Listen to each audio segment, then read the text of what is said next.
What's up, everybody? Welcome to IGN Game Soup. I'm your host, Damon Hatfield. Joining me this week is Justin Davis, Tina Amini, Hi. and Sam Claiborne. Hey, everybody. And we've got a great show for you this week. We're going to talk about what are the best games of every decade. We talked a lot about the best games of last decade. Oh, fun. What are the best games of every decade? I've got a special surprise planned earlier that involves some sensitive documents. So sensitive, in fact, I couldn't keep them here at the podcast desk. Ooh. They're over there next to John, our Wow. producer. I will retrieve them at the right time. Okay. But But first... first, we have some surprise for you, Damon. Oh, what's that? A surprise for your surprise. Oh, well, you've surprised me. Damon just had a birthday, and we brought a little surprise Yeah. for him. Oh my Oh my God, goodness. I'm unplugging you. What just came unplugged? I'm not sure we use this. Thank you. Not. What is happening?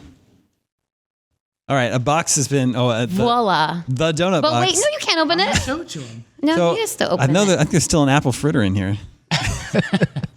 This is just Sorry. I hope it's a kitten. an 8-hour-old apple fritter. It's a little bit heavier than it was a little bit ago. Oh my gosh!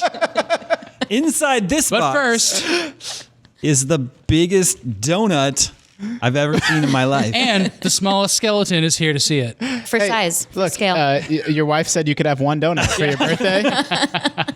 I could have one donut. This is a giant sprinkles-covered donut. That's too big. Makes me uncomfortable. It's Heavy perfectly too, big. huh? It is pretty heavy. Like I thought it would be bready and light, It's like a donut. but it's from Bob's Donuts, so it's Yeah. probably pretty good.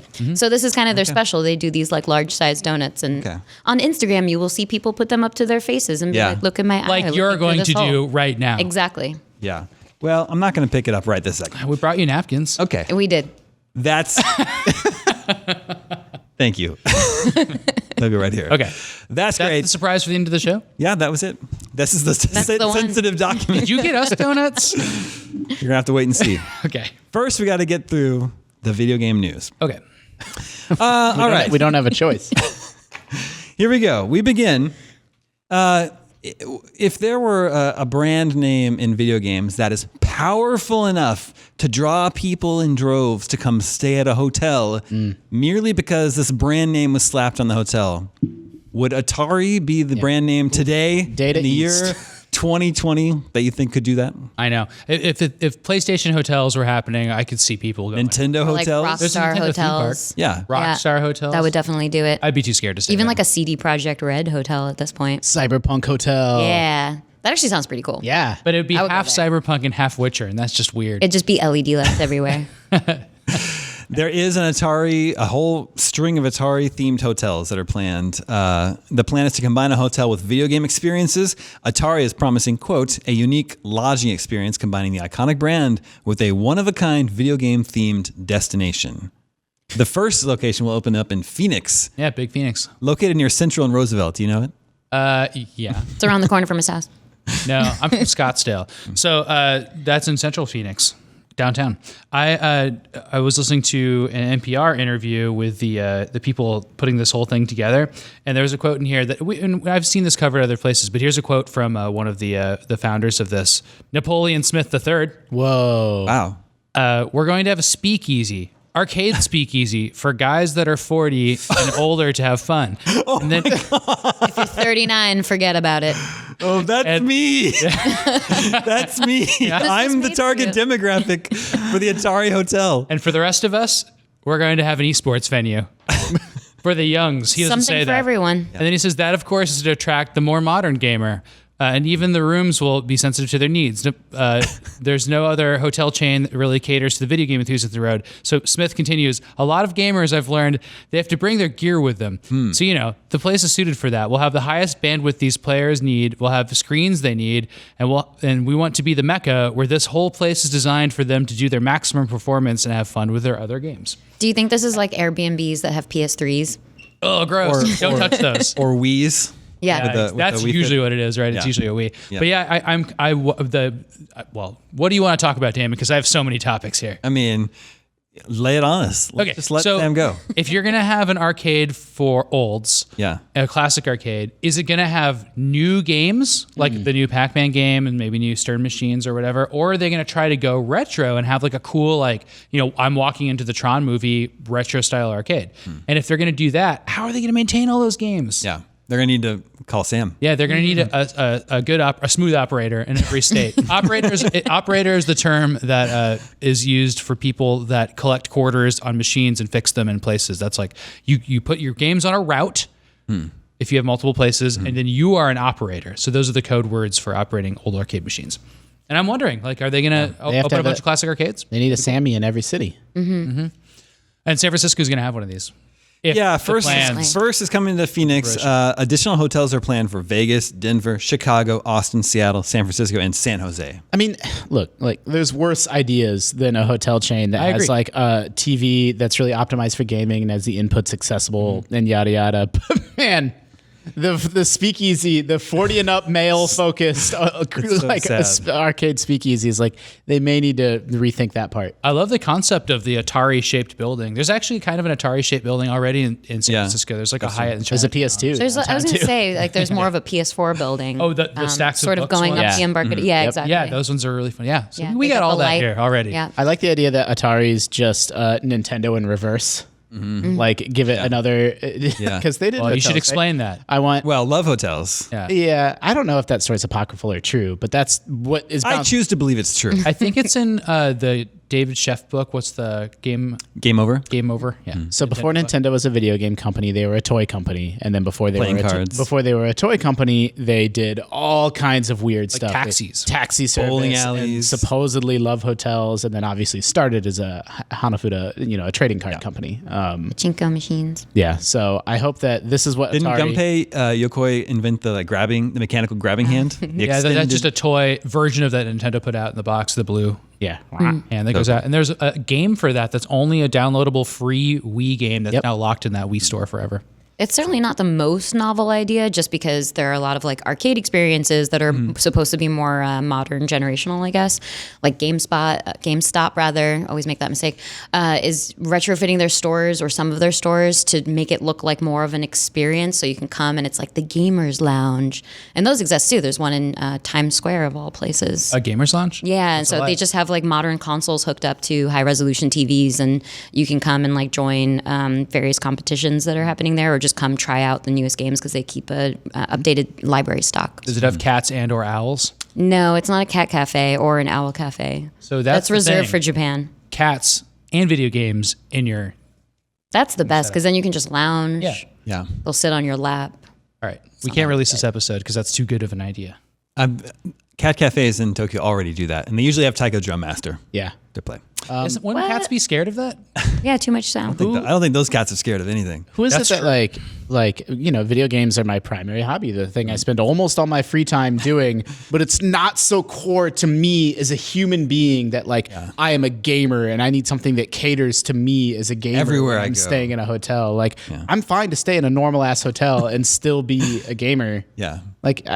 So that part is tripping me up a little bit.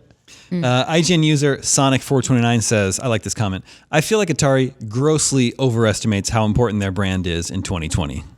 I think that sums it up pretty. But they don't have any competition in the hotel industry, so it doesn't matter. The Chicago Tribune actually had a detail that we didn't have in our article. They said under a licensing agreement, Paris-based Atari will receive 5% of hotel revenues. Right. So this isn't even Atari. It's a marketing They're stunt. just giving them their name. So they're just opening. Paris-based Atari kills me. Yeah, Every time. Paris-based Atari. That's such an 5%. important detail. Yeah. They're just opening a normal ass hotel, and then they have the Atari name on it to get Atari's headlines and fine. get Well, but podcasts. what do you- Don't forget you about want, the like, speakeasy for 40 You year want olds. like the Ed Log Speakeasy, who it's a programmed hotel asteroids? bar. Yeah, I know. Yeah, it turns out.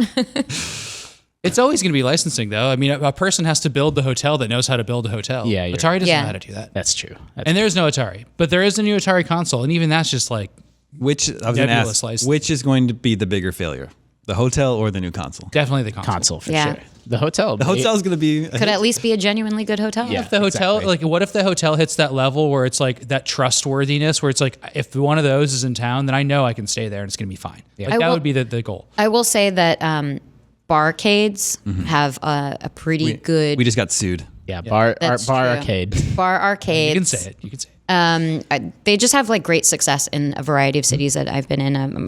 One of my brothers dabbles in some of this real estate, and there's just so much room for people who want to drink and play video games. So a speakeasy or a hotel that lets you do that too, why not? It's a bonus. They're great. Mm-hmm.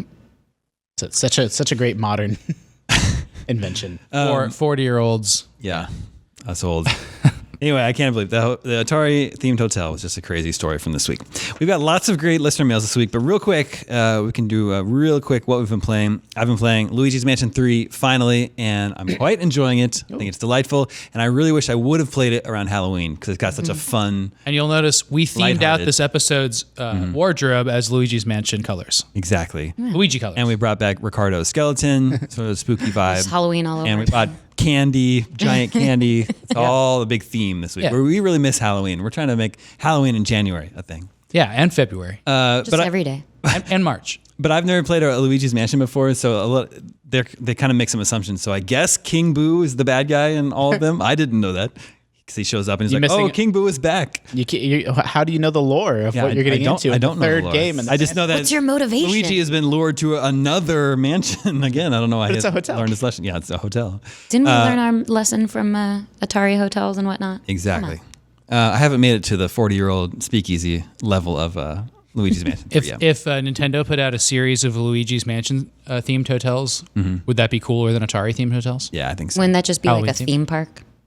They should I would go to. there should be a Luigi's Mansion themed haunted park. hotel, like a haunted hotel. Yeah, exactly. That you can go stay at. That's in Final Fantasy VII. It's just all hotels in New There's a Orleans. hotel in the Golden Saucer. yeah. That is very. I was thinking there are no real theme hotels that are across the United States right now. Huh? No, I've stayed in a They're all- Godzilla hotel in Tokyo. Really? And it was awesome. And then Las Vegas is all themed hotels. And then Anaheim has some around Disneyland. But there's not a lot of like unified theme hotels thing going around. I think a haunted hotel theme. It's pretty good. Yeah. Actually. You're sleeping, someone bursts through the door. Like, what a nightmare for the staff. It's like the witching hours would be the time that everything has to be happening, and the staff just has to be like awake all night dealing with like They got a night crew. crazy. I don't know about the logistics of this. We've also, a bunch of us have been playing 1980X, but we need to spend some more time with that. We're going to talk about that a little bit more next week. But it's an interesting game that we're playing on Switch right now. Anyone else playing anything of note before we jump into listener mails? Nothing new. Okay. I've been my wife's been out of town, so it's Yeah. been me and the two girls. Yeah. So I've just been in survival mode since last week's scoop. That's the game. The dangerous game. Most dangerous game. It's like, please go to sleep, and then I can just collapse. All right, then. We will move on.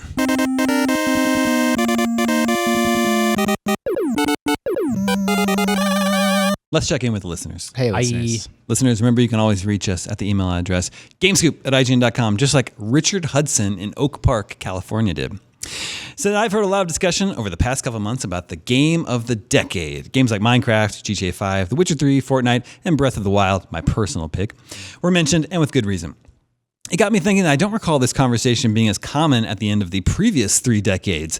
So what would your picks be for game of the decade for the 2000s, 90s, and 80s? And he doesn't mention the 70s, but I think we should throw that in there too. He says the 80s and 90s are particularly tricky because the technology progressed so quickly during that time. For what it's worth, my picks are, this is Richard Hudson of Oak Park, California. His picks are, for the 1980s, Super Mario Brothers, Doom for the 90s, and GTA 3 for the 2000s. But he says, wow, World of Warcraft is probably the correct answer. Those are all I solid put World picks. of Warcraft on my list. It's too significant. Took up too much of my time.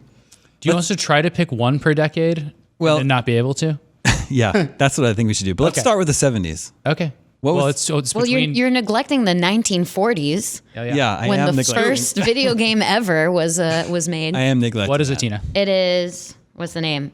Cathode ray tube amusement device.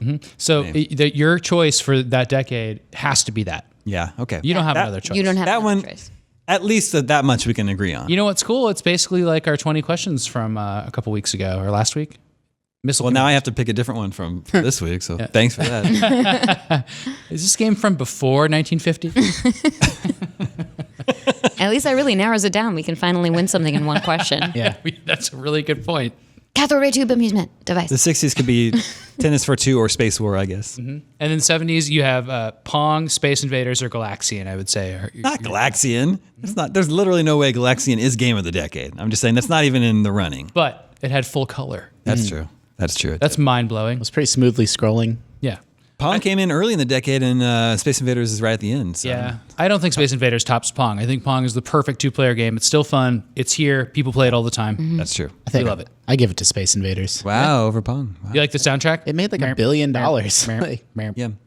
It did establish shooting Pong was pretty popular. as the thing you do most often in video games, I guess. And Aliens. All right. It has to be Super Mario Brothers for the 80s, right? Well, It does. the Has to be. thing about the 80s is that it includes arcade machines also. Yeah. So you would think it's something like Miss Pac-Man? Or, Yeah, I think so. Wasn't Burger Time Or Tetris. Burger Time is Tetris the was choice. developed in the 80s. Yeah, Tetris. I mean, how hard is that between Pac-Man, Miss Pac-Man, or whatever? But and then Tetris and Super Mario Brothers. Those are all monumental games. And Burger Time. yeah, And Jungle King.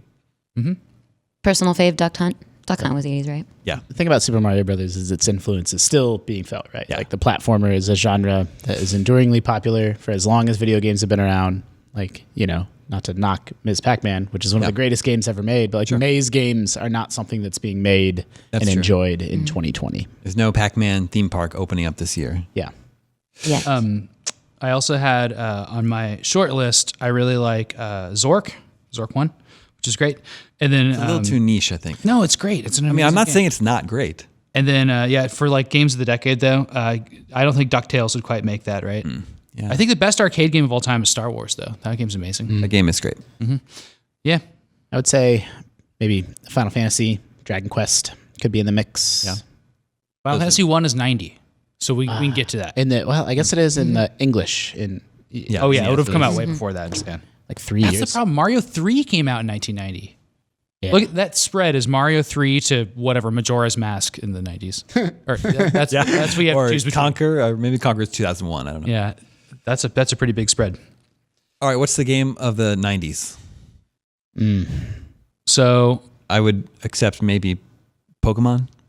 Pokemon Red is a really good one. Red and Blue. Obviously, Mario 64 and the 64 games are all great, but Mario World came out in the 90s, and so did Link to the Past and Super Metroid. It used the Ocarina of Time. answer used to be obvious. Everyone would pick Ocarina of Time. I feel like tastes have changed. Ocarina's really people have interesting. cooled a little bit on Ocarina of Time. You're completely right. Like that was the undivided champion of video. Like the top, if you go to Metacritic or it gives game rankings at that time, like the best game ever made, the best reviewed game ever made. Like it's not even up for debate. But over the last 10 years, you're right.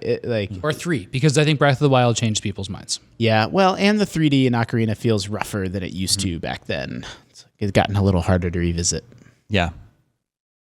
I personally give it to Mario 64 in the same way that Super Mario Brothers did for 2D platformers. Yeah. Mario 64, Just 3D gaming in general, I think. That was like- unbelievable how much of a leap forward that was than games that had come out 12 months before that.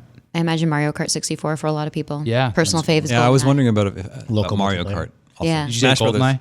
Yeah, personal Yeah, fave. that's actually a really good point because that type of multiplayer is basically all multiplayer online now.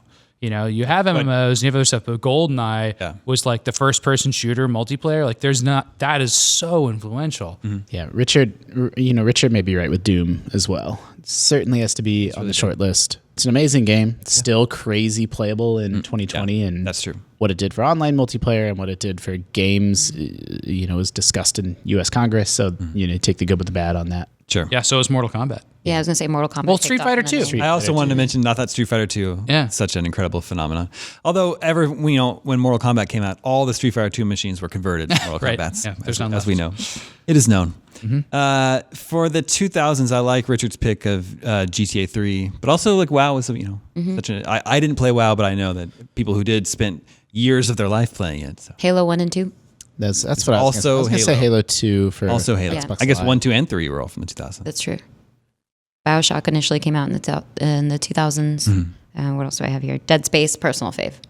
Personal, yeah. Yeah. I have an interesting one to consider: Rock Band or Rock Band 2. Yeah, and Guitar Hero too. Yeah, and those were I love those, and when they became a community game thing, like that was such a cool, neat couch phenomenon. That was great. And then of course there's the amazing single player games, Metroid Prime and Zero Mission, and then Shadow of the Colossus. I think is like a monumental achievement from that time. I mean, people don't think of it as enough now as a big game, but it was great. Oh yeah, Before. yeah. Sam, I was going to ask, are you going to play Journey to the Savage Planet? It looks cool. It looks like a Metroidvania in 3D, and I over the keep shoulder hearing- watched somebody here play it for a long time, and it looks neat. I keep hearing it's so much like Metroid Prime. Yeah. Yeah, and the idea of that game was like not to shoot at all, but you can shoot in it now. But there's a lot of puzzles you can do in it without shooting, which is cool. Animal Crossing came out in that. And that's like one of my favorite series of the era. But I don't know if I'd tell people to go play Animal Crossing on GameCube over the others. But it does have the NES games in it. Yeah. It's Yeah, crazy which they was did that was pretty cool at the time. Bring them back. Borba says Knights of the Old Republic, our producer. It's also I could see KOTOR? that definitely could see that on a short list. What about Portal? Oh, yeah. Yeah, but 1 and 2. Does that predate 2010? 2 is 2011, I think. And I think Portal's just under the wire there. Yeah. Well, it definitely is because it came out before I moved Yeah. here to work Well, here. 2 better than 1, so it kind of knocks it out of the conversation as far as I'm concerned. Yeah. I think so. I mean, you gotta. All of us here have played some PC games, but we're probably more console focused. So it's like we're not thinking quite as much about stuff like Half-Life 2. Some of those games that remain. I mean, I played Half-Life 2 on Xbox, but yeah, sure. Yeah, like that's got to be in the mix. GTA is like such an easy pick for that, though. I mean, that's the phenomenon of open world games. that leads us to GTA 5 being like the most successful entertainment thing ever made, right? Yeah. It leads us to the whole video game industry being open world now. Like if your game's not open world, it definitely gets side eye. If it's any kind of action game or RPG, Yeah. I mean, we'll see what Doom Eternal sure. can do about that. Well, there you have it. I think we did a good job of just naming a bunch of great games from every decade and not picking a game of the decade. I think we picked them. Okay. We just went with what the reader chose. Okay. That's fair. But we were substituted Mario 64 for Doom. Let's continue this discussion in the GameScoop fan page on Facebook. And we did a Games of the Decade piece, which is lovely for the past decade, a couple weeks ago, Yeah. which you should check out and Lots make of sure good you games play on all there. those games. Yeah, that turned out really well. All right, moving on. Hey, listeners. This is Clark from Cleveland, Clarkland. He says, I just watched a new trailer for the Mega Man Zero and ZX collection and found myself frustrated. Within the past 2 years, I made it a point to beat every main storyline Mega Man game from the first to Legends 2. I had a fun time doing so, though it was tricky getting Mega Man ZX in Advent, and I had to dig out my Mega Man Zero collection on the DS. I find myself wishing I had just waited a while to play those games. I was thinking about going the GBA and DS Castlevania games, but found myself hesitating just in case they do a second Castlevania collection. That's Yeah. a really good idea. So, what old game collections would you love to see, and have you ever waited on playing a game in case it gets re-released on modern consoles with improved functionality? Thank you so much for all the amazing shows. Yeah, the Castlevania stuff, just real quick, is tricky though because of the dual screens. So it's The like DS stuff is the GBA ones will be easy to break GBA through, ones, yeah, but- they could do, and there's what 3 of them, Yeah. 3 on each console. Is that how 3 it on each. shakes out? Yeah, But then the question is more classic collections we want. yeah. Ooh, boy. / would you wait on one? Would you wait on a game for the classic collection release? Yeah, For like an HD I guess, yeah. remake. Or even just like a nicely done port with like extras, like Final Fantasy VII. Right now, I waited forever because I always heard the cutscenes were terrible in that game, and now it has a fast button and a cheat button and all that stuff. It totally made it possible for me to play it. I would have never put in a disc in my PlayStation and played it. I think that's the barometer for me is like there's a statute of limitation on when, is appropriate to wait on a game. It's like, I'm a few months out. I might as well play it at this point, even if the discourse has died down. But if it's been years or a decade, then I'm willing to wait for a remake at that point. All right, so classic collections. collections. Okay. Yeah, I'm having a hard time. Like I've talked about this on Scoop before, that I'm really fascinated by games that are just trapped on old consoles, either by choice, like the developer or publisher just hasn't chosen to bring them forward, or because of the technology. Like, are we ever going to see Zelda Skyward Sword again? It was so reliant on motion controls that it makes it tricky, right? Or DS is another good example. So I don't know, maybe a Zelda collection. I have that on my list too. Yeah. I have basically like a greatest hits kind of thing. So, which is abnormal. It's not what the question is directly targeted towards, but That's what we do on Scoop. yeah, exactly. Make it your own. So I would do like a Rockstar greatest hits because I'd never played Bully before, and I started I haven't playing played it. Bully either. It's really good. So, and it really holds up. So even if it didn't have like a remake option either, granted, I'm going against what I'm saying because I actually did start playing it recently.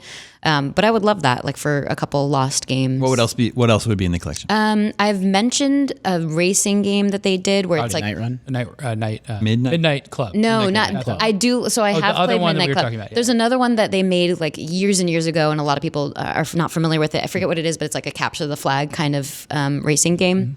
I forget the name of it, but like stuff like that a lot of people aren't familiar with when you think about GTA. When you think about Rockstar, because you're thinking Table about tennis. GTA. Table tennis, yeah. There's also Yeah. the Warriors, which is a cool Yeah. lost game, and then just those Grand Theft Autos on like PSP and stuff, top and even 3 down and, ones. and Vice City Stories and stuff. Like I would love to see those in like a really nice package. They have good stories. Yeah. I was just thinking, before this show, I would like I would like themed historical collections that are around franchises. So like a Star Wars collection that actually had like really early Star Wars stuff and then went through the years, like tells, I think, a better story than a lot of other things I can consider, because not a lot of things are like Mega Man that go back that far, you know. And I would love to have like really janky, weird Star Wars games collected from like PCs and stuff like that I would never get to touch now. But since it's Star Wars, I'm really curious about how it looked and how they did the graphics and stuff. I thought of something similar, but there's obviously a licensing issue because you're packaging games from different publishers or studios into one collection. But let's say like a classics 90s shooter hits, or if they even had a mode which was like the classic missions from each of those. So if you had like a Wolfenstein 3D or Doom and Quake and whatever else just packaged into one kind of storyline. You can let the suits sort out the details. Yeah, give me what I want. Well, I like the that is a good idea for a thing like NES Remix, where it's like it actually shuffles the games in like funny ways and stuff like that. I think that's always a good idea. There's not a lot of Nintendo 64 collection porting going on right now, and so even Nintendo always goes full is in on NES and SNES, but they never do their 64 stuff, and I don't know why. And I mean, they remade Ocarina and Majora's Mask. They remake them. But they don't give you like a bunch of 25 games to mess around with in a tiny Nintendo 64. And they definitely don't just make them like, and they're emulatable, but you just never get them bundled in an interesting way. And I'd like to see like the kind of archaeological study of stuff that going into the 64 era now. They seem a little more precious and guarded with the N64 lineup, or like SNES games. Like, sure, they're on Nintendo Online, go ahead. But like the N64 stuff doesn't come up quite as much. Yeah. Even difficult for emulators, if that is your thing. Yeah. Speaking of Nintendo, I'd actually like a Mario versus Donkey Kong collection. Yeah, all those games, March of the Minis, and you could probably include Donkey Kong 94 in there, since that was kind of the first of the puzzle-ish Donkey Kong and Mario games. And then I would also like a Wario Land collection, because there's like a bunch of Wario Lands that I've never played. Or just all the Warios, there's so many Wario Lands, and then there's like WarioWares spin-off games and WarioWares. Yeah, just like a big the Wario collection. Yeah, be good too. That'd be great, right? That's the problem with GameScoop. We talk about stuff that sounds so cool, and then we're never going to get to play it. All right, let's move on. This is Glenn Kirby, Curbzilla, in Barnsley in merry old England. Was it? I don't know. Is that his nickname? Curbzilla is his nickname. Oh, got it. That's what I call him. Okay. Says, having recently played Super Metroid for the first time, I'm afraid to say that I did not enjoy it due to the weapons management system, having to bomb everything, and once I find something on the map, it's not being marked. If, however, I play a game from my childhood, like Ghouls and Ghosts, I really enjoy it. Do you think that classic games are much like classic movies, and if you don't have the nostalgia for them, they aren't as legendary today as they once were? Should we have new reviews for classic games through today's eyes from someone who hasn't played them before? Yeah.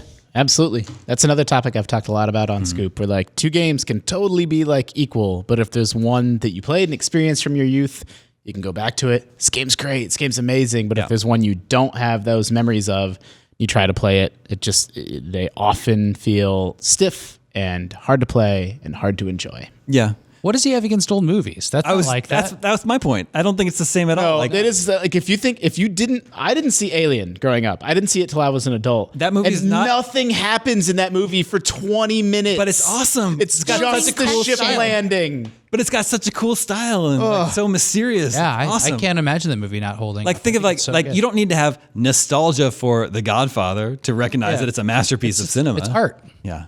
No, but that stuff's different, man. Like, that stuff was constructed in a different way than it is now. It's using different vocabulary, visual vocabulary. Even The Godfather, like I could see people of a younger generation sitting in front of that thing and being like, "This is slow. There's a lot of talking." Yeah, and the kids it's were not like really that getting to then action. too. It's not. That's It's a really long That's movie. just a kid's thing. Yeah, that's fair. Like, if you're an adult today and The Godfather's too slow for you, I think No, and it's not about attention spans or like, denigrating that younger generation. It's just different. Like the films are different now. Like even going back and seeing Star Wars, which is also 77, like Alien, that movie meanders for like the first 20 minutes. Like they were just making movies in a different way. But you're commenting on the quality of those movies. There's still a movie from 1977 that's not like that. That's really good. I think that's the weird thing is that you can like Hitchcock movies. They're from the 50s and 60s. There's nothing slow about those. They're intricately plotted. They're terrifying. They're great horror movies. horror movies today suck. It doesn't make thrillers or horror movies any better today. There's occasional ones like Get Out, which are amazing. Yeah. And then there's a bunch that are terrible. But that's just how it is. The Hitchcock movies where they get out, so then you go watch them and they're like, oh, this is a great movie. So I think that is similar to your point about games. There's probably games that hold up for you, and there's games that probably hold up better for everybody. And I would say Super Mario Bros. 3 will hold up for anybody. Sure. Or Mario World. But there are a lot of little quality of life things that if you remember them and you grew up with them in that era, so you have this forgiveness built in. Like even for movies, we don't do credit rolls in the beginning anymore, like in the intro to a movie. Like it's already cutting to dialogue, already cutting to scene setting. But if you look at a 90s movie, it's just like, here's everybody's name while the camera pans across a highway for 15 minutes. Exactly, yeah. So if you remember that and dealing with that, then you have a little bit more forgiveness for it. I think the quality of life stuff is like a super real, like Super Metroid is my favorite game of all time, but nothing that Devin said is wrong. Like, what is the weapon management? Just you pause. You have to mash select to toggle through, missiles, super missiles, power bombs, and the grapple hook. And like, I thought once you got them, they're just all on all the time and it didn't matter. No, you have to select which one you want to fire.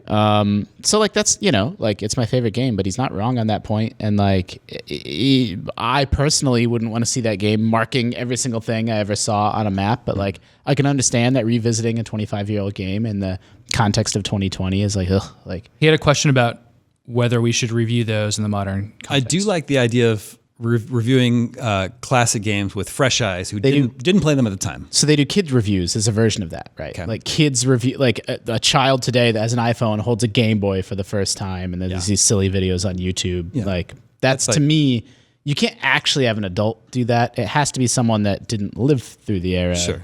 So I asked our reviews editor to answer this question and just see what his take was on it. And then I thought it was an interesting take. So the question was, should we have new reviews for classic games through today's eyes from someone who hasn't played them before? So go in completely fresh. He said, if by should we have, is this something we'd likely do, then I'd say no, because not a lot of people would look at them. Also, half of those who do would be mad at the new players that wouldn't appreciate the games as much as us old timers with our rose-tinted glasses. But it would be a fun thing to do, and I personally would find those reviews more interesting than just hearing the same old, these games are great because they were great back in the day. I'd like to see which ones legitimately hold up for new audiences. Yeah. Cool. So I think if we did a humorous take on it and somebody who's very used to modern video games looks at it and is like, are you kidding me? I have to actually go through this menu to go into this menu and there's no save state? Like, what is this? Would be funny because it's an exposure into what that game experience was like, but it's not taking it so seriously as a review is because we have very stringent standards around reviews. But if we were to do classic reviews today, I would think a fresh perspective, but from somebody who had played them would be more valuable because that person can kind of contextualize because they're familiar with today's games as well as those classic standards too. We've experimented with sort of like roundup reviews, getting more than one opinion on a review. And I like that format for classic games too. That's a really good idea. Like if IGN staff All reviewed takes. Super Mario World, I think that would be really interesting. I might push that forward now. Cool. That's a really cool idea. Again, we can't release this episode now. No, we're going to publish that piece. This is promotion for it. That's a good idea. I was going to say, when I write old game reviews, I very, very, very much try to think of the audience and think about who's reading them and try to address this that way and say, like, it's not enough that I enjoy this game because I played it back then or because I think it has some kind of historical value. I actually don't like that line of telling people what they should play and that people should go back and play the classics and stuff like that. That's condescending and stupid. So I think you should tell people why you should play a game now and if it's fun. And I think that's worth doing for games like Star Fox 2, which people got really mad at me for. Saying, it's not that fun to play now, but it's a masterpiece of interesting 3D design. Yeah, Reviews are opinions, people. There is a real thing that like there were games that were equals at the time they came out, and then as time has passed, some, and I don't know if you can predict it or make guesses on this, but some hold up in a modern context and some don't. I think Super Mario Brothers 1 is like eminently playable. You can pick it up, you're having fun immediately. I don't think that Zelda 1 or Metroid on the NES are like that. I think they both feel a lot worse to play in 2020, and Mario doesn't. But at the time they came out, there are these three titans, right? And I don't know that Mario was actually elevated above the two at the time. Or what about Sonic the Hedgehog versus Super Mario World? Yeah, sure. You can't. It is playable, but for like 3.5 levels, and then Sonic is just like, what? Well, it took people. All my lives are gone. This game is hard, and you can't run anywhere. It took people a long time to like figure out, like, wait, Mario World actually is one of the greatest games ever made. Sonic 1 is not. All right, we have one more email this episode, and it is very special. This is Devin Cheek. It says, hey guys, this is Devin from Lexington, Kentucky. Thank you guys so much for all your hard work and fantastic content. I need to share a unique prank war my friend and I have been having as fans of the show. Ooh. My best friend moved 10 hours away when we were 13, and rather than us growing apart, we stayed closer than ever through gaming, Xbox Live in particular. We talk every day about the latest and greatest in gaming news and latest scoops you bring us. We especially get a kick out of Sam's antics. Thus began the prank war using his likeness. Uh-oh. Whoa. Is this a G.I. Joe thing? This is the secret I papers. like how John Borba, our producer, just had something to hand Damon off camera. He said that earlier. He said he was going to hand it to him? I don't know. Okay, using his likeness. Why we chose this photo of Sam, I'll never know. It just felt random enough to get a laugh. Mm-hmm. It started with IGN shot. us it's an old headshot. Texting this image to each other. Then I mailed a printed photo off to his house and to his work. Good. I could have sent you the signed version of that. That was sent through the mail. I don't actually have those. Then I received a calendar in the mail where every month is the same Sam picture. Oh, well, let's cross off March. I wonder what April's going to That's be. interesting because I got the royalty check for that recently, and I was surprised. I was like, who bought my calendar? Yeah, and I'll put these photos up on the screen. I retaliated with a blanket. Oh, wow. That's so we have Fran blankets and pillows in the office. We do have Fran It pillows. looks like a Snuggie. This guy's friend has a blanket with your face on it. It looked like a and he shirt. wears it, and it looks like it's very comfortable. What do you mean he wears? Is it He patterned? puts it on. He uses it. Here? It's patterned. Oh, a lot of goodness me in gracious. That's not the end. This is like my self-image. The final goof was when I received this epic potato. It's like GLaDOS. His friend sent him Sam's face on a potato. Is it like pinned on there, or is it like a? Maybe It looks glued like on there. It looks really nice. It's really. Hey, that backyard looks Just lovely, some, by the way. just some gum taped up, clearly. He says it's escalating quite a bit, and I need to win. So who knows where this whole prank war is going I think next? projecting on the side of a building. Yeah. Maybe Yeah. carving my likeness in the moon. Tattoo. Don't do boy. a tattoo. I would feel really bad. Please don't do that. Devin says, Sam, if this creeps you out, I apologize. That is not the intent. It doesn't creep me out. We are fans. I thought that was pretty good. Super creeped out. We need I mean- a large donut I'm honored. with Sam's face on it. None of us Yeah. have been on a potato. I know. To our, That As you far know as of. we know. to our knowledge. Yeah. I mean, and if you've put Damon on a potato, please send it to gamescoop@ign.com. Yeah. As always. Have you- Make sure you use Send us your if you want your The email to be potato? read, put Damon Potato in the subject line. Damon Tato. All right, that brings us to video game 20 questions. You pick bangers this week. I try to pick bangers. Our Mega Man suggestion this week, mostly Mega Man 2. Suggestion this week comes from Steve in Long Island. Ooh, Let New York. the questioning begin. Have you ever been to Long Island? Yeah, That's not one of the questions. it's definitely. It's right there. Is this from before 1950? No, stop it. Do the real Brought one. it up. That's true. That's a gag. Start it up. You start out. I just did. Do the real one. I got shot down. I know there was no answer. All right. Is this from before 1990? No. Okay. Is it on current gen consoles? Yes. Ooh. Was this game developed in the United States? Yes. Current gen United States. All right. Well, we can guess this. Is it part of a series? Yes. Is this the? Should we ask if it's the first in a series? on current gen? No. It could be. 'cause there's a bunch of Everything's games that like come out. old now. Does this game appear on the Xbox One? Yes. What? You could have asked if it was an exclusive. Because it could still be on. Nope. Fine. It's no putting that genie back in the bottle. Yeah, That's it's done fine. now. Is it also on another console? Are you asking that? Yeah, I want to know if it's an exclusive. Yes, it is also on another console. Okay. That was a backwards way of going about that. Does not compute. Yeah. Okay. Is it first person? Oh boy. Oh my gosh. What do you mean by first person? Let's get it all out. I don't think well, okay. So this is going to be controversial. Here we go. Interesting. I don't think you're. Oh, man, it's really tough. You Just tell us the game. You see the game from first person, but your character does not. That makes any sense. What the fuck? Okay, so Are you someone? You got to bleep that. Yeah, it's, You have to bleep that. Okay. I put you in charge of bleeping. John, do you have it? So it's probably a situation where like the Game Center games, right? Where like you're someone watching a TV screen, but then you're controlling action on a screen in a game or something. Some level of abstraction. wait, for what repeat you're your seeing. answer to me. You see in first person, but your character does not. Well, I mean, You probably Isn't could. that most yeah. so video it's like- games? Is it just like an Animal Crossing thing? Here, how about this? What you see is not what your character sees in the Yeah. game. So it's like, it's a Night Trap-ish game, but modern. Her story What's could be her story. what you see is not what your character sees. This is like a riddle now. So you can like move 20 and like, riddles. look around a lot, but your character's not seeing that. But that's what you're controlling. Yes. I believe You're controlling a It's camera. It's Five Nights at Freddy's that's right. Really, we did it. That was it. or her story. But her story doesn't really have any. You're just watching video footage. Yeah, hence the confusion around whether it's first person or not, because you're just looking at a fake computer terminal. Okay, well, let's continue All right. asking. Is this an indie game? No. Okay. Well,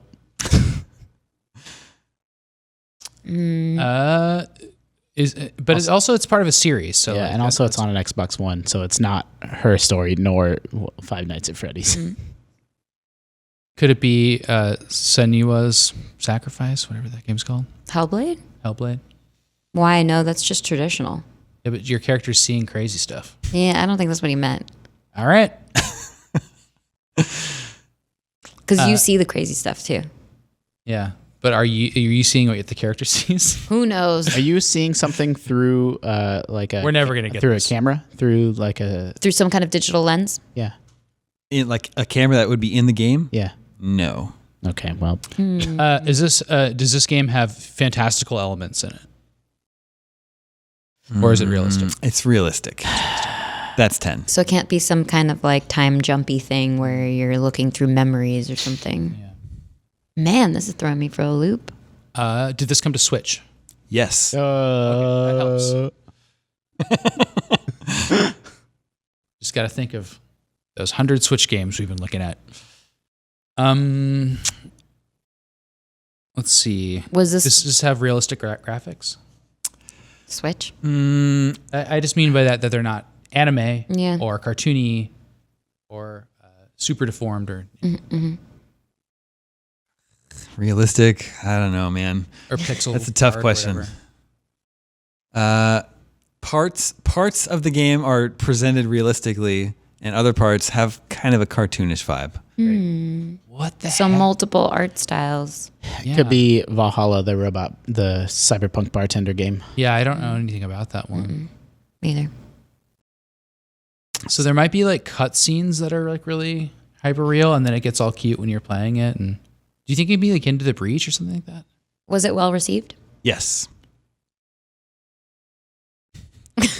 Does this game have pixel art? No. Does Into the Breach have pixel? Yeah. Okay.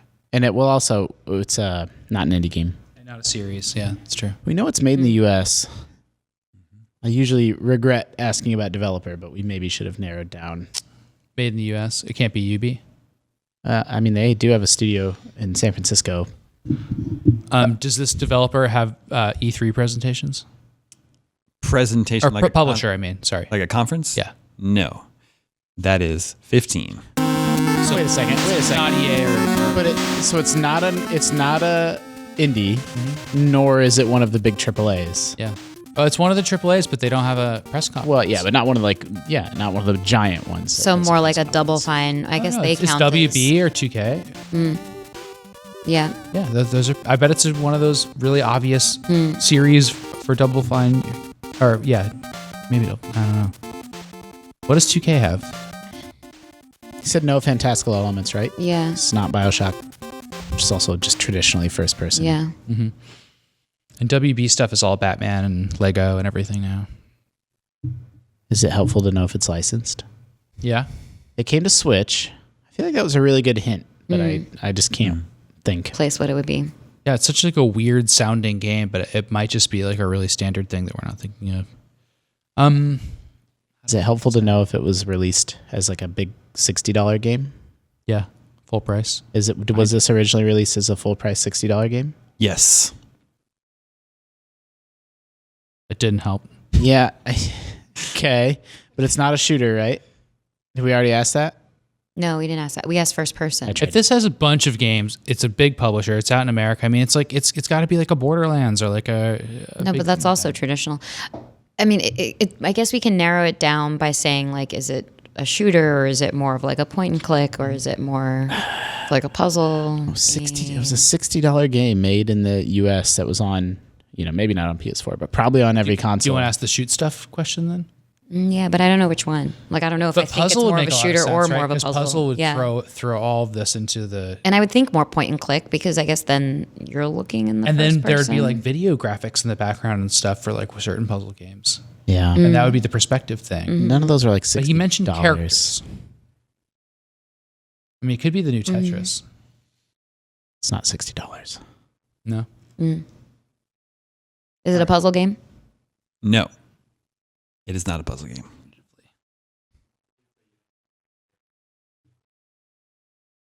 Yeah. But there's characters like Wario's Woods that... Sorry, off camera, our producer's saying stuff about the character perspective. Well, to remember that it means there is Yeah, a character. That there is a character. Man, I don't know where to go to this. I don't think we're going to get it, so we can just start burning these. Yeah. Not at E3. Who were the big publishers? Let's just try to guess the publisher, maybe? It's published by 2K or, Rockstar. Maybe. What came to Switch recently? And it's part of a series. And people love it. L.A. Noire. It's not part of a series. So it's got to be something we know because it's part of a series. It's on current gen and it was received well. Yeah. And it's not indie. Like we probably all played this. Probably. And continue to play. Did we all play this game? Not all of us. Were you looking at He at looked me? at Justin. Were you looking at me with that one? What did I not play? But one of us You don't know what I played. One of us here played the game. It's, What's the game that we three just played recently that Justin didn't play? I don't know. I was going to say Outer Worlds, but no, it Yeah, can't Outer be that. Worlds. But it can't be that because you're playing as your character. And it's not a And it's not a series. series. It's highly fantastic. It's the publisher. It's not on Yeah. Switch yet. That's true, yeah. I don't know. I don't know what to do. You have a question and a guess. That's what you do. Is this game, are you frequently holding a gun in your hands in this game? No. So first of all, no, your character does not ever hold a gun. God damn it. We're back with this. However, there are guns in the game. And that brings us Could to be your final So it's guess. not Control. could be super hot. That's Yeah. fantastical elements. No, No, you shoot and Yeah, game's also not $60. not part of a series. It being like it's a very standard, like knowing that it came from an American studio and that it's Yeah. a full-on $60 game that's part of a series makes me think that this is $60 something thing, not even- pretty like standard, some multi-platform game from we don't have questions left, right? No. We hit them. one of the bigger companies, Yeah. made in the U.S. Was that a hint? Nope. I was getting ready. I need to any of reveal. the hints. Yeah, you can go ahead and reveal We it. give up. Okay, you give up? Okay. This will sting a little bit. This game was mentioned in the office today to Sam at least, and I was like, ooh, should I pick another one? No, but I went with it anyway. You're kidding me. Oh, And no. it is on our Switch face-off tool. Yeah. It's in there too. I knew it. It's, And it is hold on. 2K. It is 2K. It is Go ahead. NBA. Civilization 6. Strategy. That's really hard for us to get. Man, I was thinking strategy So- earlier on too Were you? because you're like a godlike Yeah, character. every time there's this question of, is it first person? I feel like you guys The should answer is assume no. it's The answer is no. That's why- But like completely In other games- confident Justin, no. get him. In other games, I think you are supposed to be viewing the battlefield. Listen but to not me. in Civ Well, 6. because in dialogue, my you're point is like that first person. Anytime I have that sort of wrestling with myself on that question. You should be viewing that view. So like that should tell you what type of game it is. This is not our fault. I'm going to take this one up with the commission. Yeah. Listen, here's I why. think It doesn't answer help would that he no. mentions Night Trap every time you mention weird camera angles. That's true. You are George Washington in Civilization. And he's not- what you are seeing on the screen is up in the sky. Yeah, that's what I just said. George isn't up there. Yeah, that's why I said no. That's why That's why I we said see through what the you first see person. is not what your character sees. George But isn't it's up still there. No not ambiguity. first Like the person. way you answered it is just like, no, it's not. It's third Yeah, person. Exactly. Or overhead or isometric or whatever. But I guess it's weird because you're not seeing. I think- Okay. It's certainly not. It's third person. There's a camera, just like any I other want a game where there's a redo. camera. No, a that's recount. I don't think. Can we do the Of the start it over question. again with the same game? No. So Civilization 6. I swear we'll get it. Yeah. I bet you. After we got you a donut and everything. I know. Oh man. Oh, he hasn't had it though, so we can just take Yeah. that back. No. It's ours Did now. you keep the receipt? we only took one bite. We don't want it anymore. Yeah, you need to take a bite out of this thing. It's this. It's such a honker. This is how big the donut is. Point of comparison. You need to take a live bite out of this thing. Live bite. Okay. Well, now I need to clean my hands. Okay. That's what the napkins are for. You just won't do it. You can't get him to take a live bite. All right, well, that's all the scoops that we have for you this week. Remember, you can always reach us at the email address, gamescoop@ign.com. Thank you, Justin. Thank you, Tina. Thank you, Sam. Thank you, Thank you, Dan. John. My name is Damon. This is IGN Game Scoop. Happy birthday. Thank you. Birthday, Damon.